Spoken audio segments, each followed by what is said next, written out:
Idiocracy was not supposed to work. It was too weird, too broke, and too dangerous for Hollywood. The creator of the Beavis and Butthead and Office Space was making this most ambitious star yet, and the studio was actively trying to destroy it. Behind the scenes, sabotage, career suicide, our director funding his own movie. Here are 20 insane facts about idiocracy, and they are stranger than dystopia it predicted. But first, let's see the stage in 2001. Mike Judge was riding high. King of the Hill was domination television. Office Space had found its cult audience on DVD. Fox wanted another movie, and Judge pitched them his widest idea yet, a time traveling style about America's intellectual collapse. What could go wrong? Everything. Number one, Fox greenlight this movie to kill it. In 2006, 20th Century Fox did something unthinkable. They bought Mike Judge's script, hoping it would fail. This was not corporate incompetence, it was strategic warfare cinematography. Timothy Shelf witnesses the most brutal studio politics he had ever seen. It was the most egregious case where a studio does not want to make the movie, but they don't want another studio to have success with it either. Think about that for a moment. Fox would rather waste millions of their own money than risk a competitor turning Judge's comedy into a hit. They were playing chess while Judge thought they were making a movie. The script that would later predict corporate dystopia was already trapped into one side. Judge had no idea he was walking into a deliberate execution. The strategy was simple: give him just enough rope to hang himself. They point to the failure as proof that weird comedies don't work. The movie was dead before camera rolled, and everyone knew it except the filmmaker. Number two, President Camacho did not exist until the last minute. Manicure's wrestling-obsessed dictator is the soul of idiocracy. His over-the-top machismo, his WWE entrance to presidential speeches, his complete inability to go and it's the character that defines the entire film. But in Judge's original script, he was not there. The first draft featured something far more sinister, an operating system AI thing that was super annoying running America. Imagine HAL 9000, but designed by focus groups and advertising executives. It was satirically brilliant and completely unremarkable. When Judge showed the script to test readers, their reaction was lukewarm at best. Judge panicked. He realized that audience needed a human face for stupidity, not an abstract technological villain. So he scrapped months of the work and invented President Camacho from scratch. The rewrite took weeks of the frantic writing, completely restructuring the government, the plot, and the film's entire third act. The desperate last moment decision saved the movie. Without Camacho, Idiocracy would have been a cold technological satire. With him, it became a warm human comedy about our worst impulses. Sometimes panic makes better creative decisions than planning. But three, the dictator started paying for his own movie. You're in a conference room at 20th century. Fox suits are arguing over a $3,000 visual effect while your artistic vision slowly stretches in budget meetings. Mike Judge had been thought his dance with Office Space, but Idiocracy pushed reaching for his personal checkbook to fund his own dystopian comedy while working for the studio that was supposed to be supporting him. This was not a one-time occurrence. Judge found himself constantly supplementing the products with his own money, paying for shots Fox dreamed, unnecessarily covering costs for effects they would not approve. He was essentially making an independent film while technically employed by a major studio. The irony was perfect. A movie about corporate greed was being strangled by corporate penny pinching, forcing the artist to become his own financier. Judge was living the dystopia. He was trying to satirize one budget meeting at a time. Number four, Fox made history with literally zero marketing. No trailers, no posters, no newspaper ads, no TV spots, no radio campaign. Fox achieved something unprecedented in modern Hollywood. They released a major film with absolutely, completely, utterly zero advertising. Production designer Darren Gelford could not believe that. he was witnessing. It was the first time that Fox ever released a movie with zero advertising. Walk into a movie theater in 2006 and you would see blank spaces where Idiocracy posters should have been. Theater owners were confused, audiences were baffled, even Fox employees were not sure what was happening. This was not cost cutting, this was corporate assassination disguised as distribution. Compare this to other Fox released that year, X-Men. The last stand got a $75 million marketing campaign, Ice Age. The meltdown was everywhere, but Idiocracy, a film that would later define an entire cultural movement, was released like a state secret nobody wanted revealed. The marketing blackout was so complete that journalists could not even get promotional material to review the film. Newspapers ran blank spaces in their movie sections. Entertainment reporters had to hunt down bootleg copies just to know what they were supposed to be covering. This was not incompetence, this was sabotage with spreadsheets. Number 5. The cast hide this movie from their agents. This production was so chaotic, so career-threatening, toxic that crew members actively erased it from their professional histories.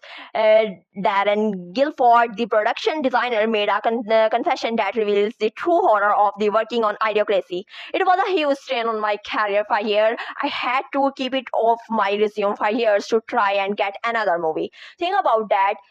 The people making what would become a prophetic masterpiece were ashamed to admit they worked on it. Hollywood had convinced them they were part of a disaster, conflict in a future that would make them unemployable. Agents were telling their clients to distance themselves. Publicists were advertising cast members to avoid mentioning it in interviews.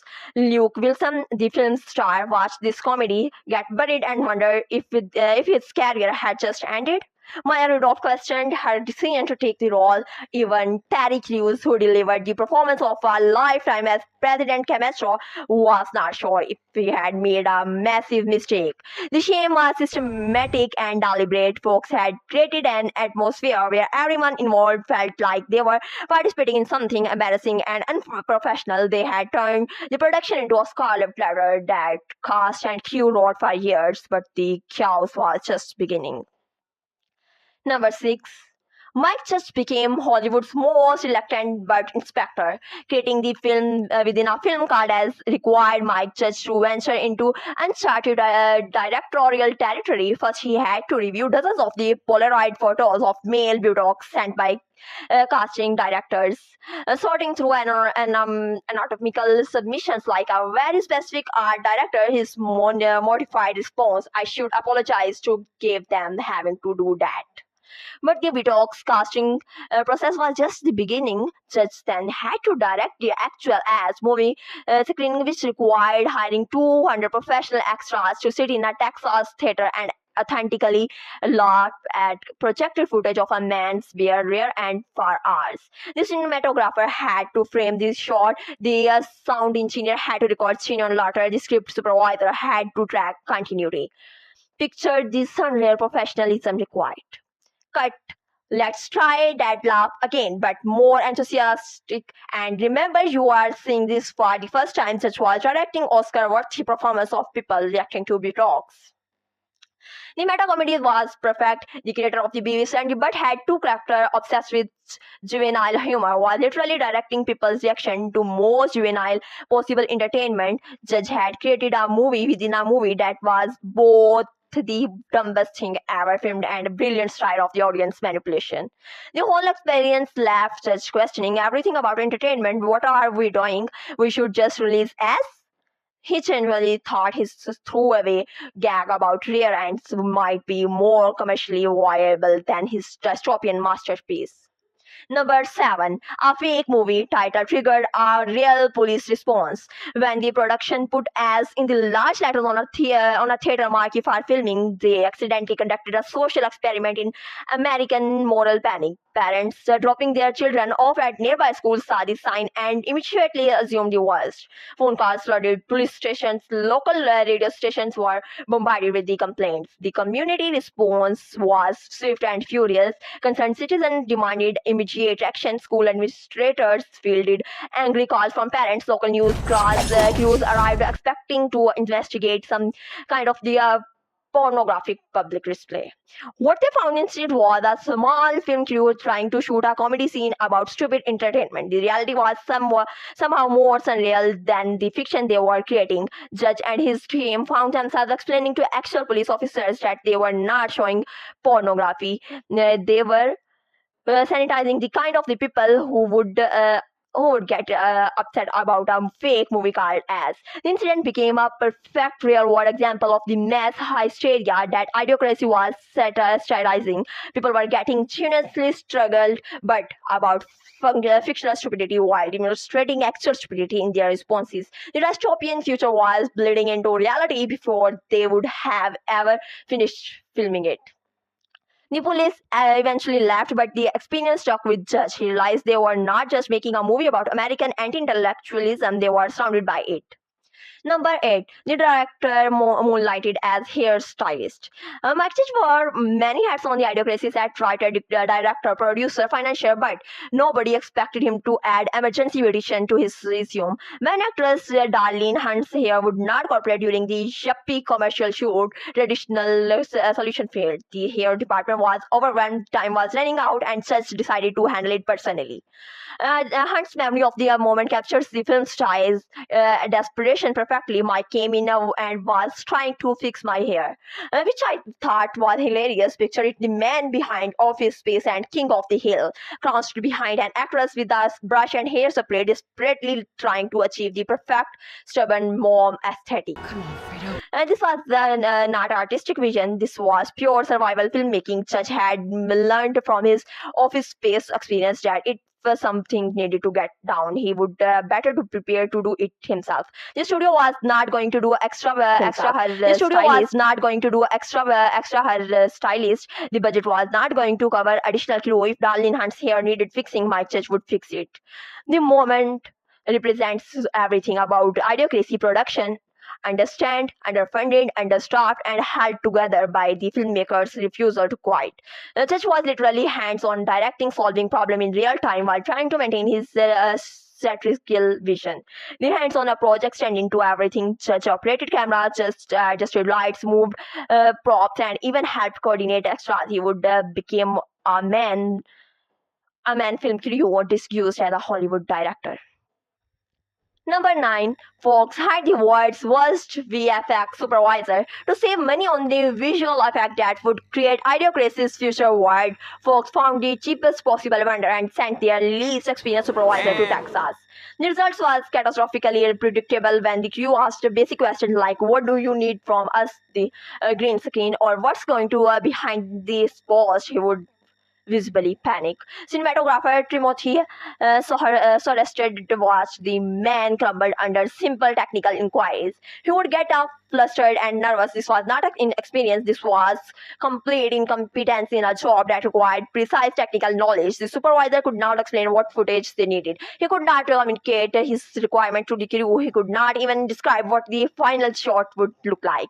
The disaster compounded daily shot that should have been simple green screen work became impossible, become nothing nobody knew about what to shoot for.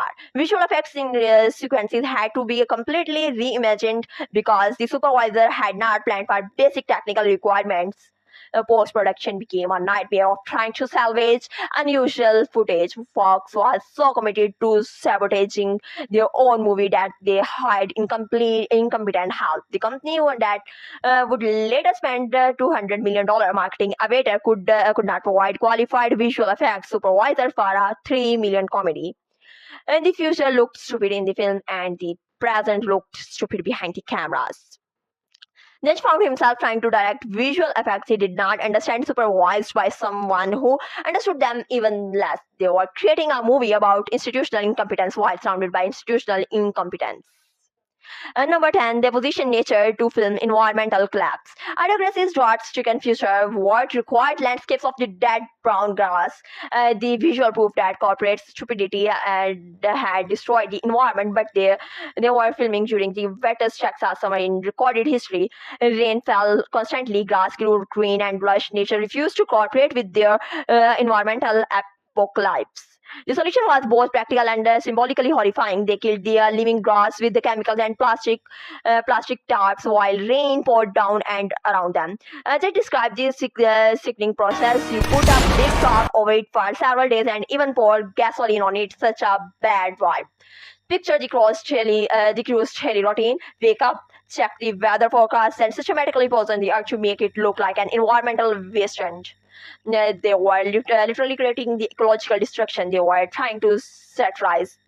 The irony was too perfect and too disturbing to ignore. Judge felt physically sick about the environment damage, killing grass while it ranging such as bad vibe. The production was destroying nature to film a movie about what happens, what humanity destroys nature. The metaphor had become reality, and reality felt dystopian. The grass killing became a daily ritual that broke everyone's spirit. Judge described the psychological breaking point. At a certain point, it went from a good vibe to thinking that this movie was cursed from the beginning. They were not just making a movie about environmental collapse, they were living it one poisoned plant at a time. And then the accidents started turning into genius. Number 11. The Washington Monument became adult entertainment architecture. Production designer Darren Guilford early concept art revealed the true scope of his dystopian imagination. While designing the future Washington DC, he created something that was born architecturally brilliant and culturally appealing. A big Frank Gehry structure of a woman holding the Washington Monument like a striper pole. The design was Frank Lloyd Wright meets Las Vegas meets and Constitution crisis. America's most patriotic moment, the symbol of our founding father's integrity, transformed into the centerpiece of a stripe club. The concept showed crowds gathering around this perverted landmark, cheering and throwing money while the monument and by extension American democracy was used to adult entertainment. Guilford's design philosophy was simple: take everything Americans hold scared and imagine how corporate culture would eventually monetize and sexualize it. The Washington Monument as striper pole was just the beginning. His unused concept included the Lincoln Memorial as a drive-through restaurant and the Capitol building as a shopping mall. These designing were too extreme even for Idiocracy, but they reveal how far Judge and his team were willing to push their strategical vision. They were not just imagining a dumber future; they were imagining a future where nothing was sacred, where even national monument could be reduced to cheap entertainment. The fact that these concepts existed at all shows how deeply the filmmakers understood where American culture was heading. They were predicting the commercialization of everything, including patriotism itself. Number 12. Museum curators held boardroom meeting about fart exhibition. Local manager Shelby Spartos had Hollywood's most surreal job, convincing a prestigious cultural institution to host fake exhibits about flatulence. The Bob Bullock Texas State History Museum became ground zero for academic discussions about the artistic merit of the gas. The pitch meeting were master classes in keeping a straight face while discussing the absurd. Patrons would walk into a conference room full of PhDs, museums, directors, and cultural preservations, then announce, "We want to put up a big sign that says Museum of the Fart and we'll fill your exhibit with fake displays about the history of the human gas." Some curators embarrassed the comedy. They understand their satirical point about the degradation of the educational institution, but others were mortified by the prospect of their serious academic spaces being used for scatological humor. Even temporarily, Petros admits she's repressed those memories of the more difficult negotiation. The successful museums had to formally approve signage, exhibits, and visitor laws for displays that celebrated humanity's best functions. Professional converts had to discuss the placement of fake artifacts. Security teams had to prepare for crowds wanting to see the Museum of the Fart. The entire process was real-world example of Idiocracy was satirizing the slow degradation of intellectual institutions. The curators were literally participating in the dumbing down they presumably opposed, all for the sake of the movie intellectual decline. Number 13. Real locations became dystopian sets. Austin and its surrounding areas were transformed into the world of a 2505, and the locations chosen revealed just the genius for finding the present-day seeds of the future dystopia. The abandoned Austin airport became the White House. The Bob Woodcock Museum became the Museum of Fart Castro. Costco became an even bigger Costco. But the most brilliant location choose was using real places that already looked like Idiocracy's future. Strip malls, chain restaurants, and corporate complexes needed a minimal modification to become dystopian nightmare.